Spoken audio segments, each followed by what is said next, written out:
झालंय. प्रभू तुमची प्रजा संवेदत नसली तर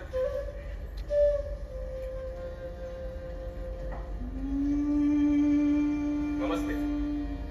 हम बजरंग असली वाला नहीं, बजरंग भारती सबसे छोटा कार सेवक थे आप. हो माझं घर पडलंय हो. मी आपल्या मंत्र्यांना पण भेटून आलो पण त्यांनी खोटं सांगून मला हाकलून लावलं. रावाच्या नावाने फक्त राजकारण चालवायचे. मुआवजा मागायला सरकार काय चाललंय? शांत राहायचं, शांत राहायचं.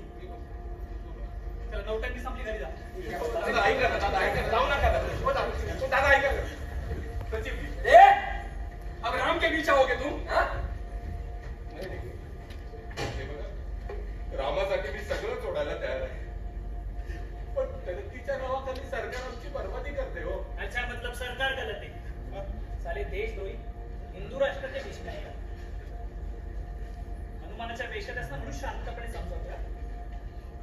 एवढी मोठी बाबरी पाडली रे. छोटस घर पडायला कितीसा वेळ लागला. मुलगा आहे, सुंदर बायको आहे ना. विचार कर. शेवटचं सांगतोय, हट्ट सोडायचा. जय श्रीराम.